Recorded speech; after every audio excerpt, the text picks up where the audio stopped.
So for today's video, I'm going to do a review on the states of matter, which are solid, liquid, and gas. So let's go ahead and take a look at those now. So for number 1, 2, and 3, we're just going to draw a line to match each picture. So for number 1, it is a solid. So which picture is showing what a solid is? That's right, the logs.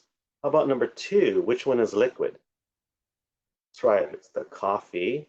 And number 3, which one's going to be the gas? That's right, it's going to be the fumes of the rocket here, which I've circled.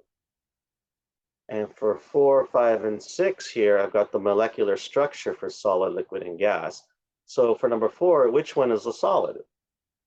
That's right, it's the third one. So for number 5, which one's the liquid?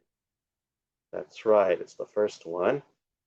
And for number 6, which one's the gas? That's right, it's the middle one here. So for number 7, which one's the solid here? That's right, the first one, which is a brick. How about liquid for number 8? Which one's that going to be? That's right, it's going to be the honey. And so gas here for number 9 is going to be the balloons here, because balloons are the only ones left. And it's also a gas that's inside the balloon. So all we're going to do here is read each sentence and then write whether it's true or false. Number 10, evaporation is the process that changes liquid into gas. Is that true or false? That's right, it's true. Number 11, the 3 states of matter are solid, matter, and gas. Is that true or false? That's right, it's false. It's solid, liquid, and gas. Number 12, melting occurs when a solid changes into a liquid. Is that true or false? That's right, it's true. Number 13, the particles of a solid are very far from each other. Is that true or false?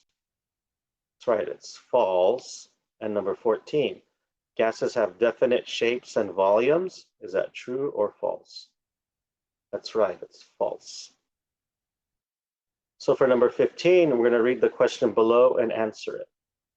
Ben left his juice in the freezer for 1 day. What do you think will happen to the juice?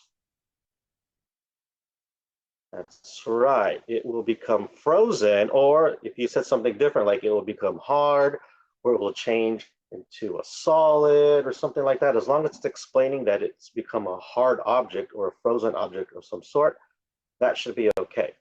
So what I'm showing you here is just a possible answer here. Okay, so that'll do it for this video. And again, if you want to learn more about the states of matter, I'll leave links to my other videos in the description down below so you can check those out. And as always, thank you so much for spending part of your day here with me. I look forward to seeing you for my next video.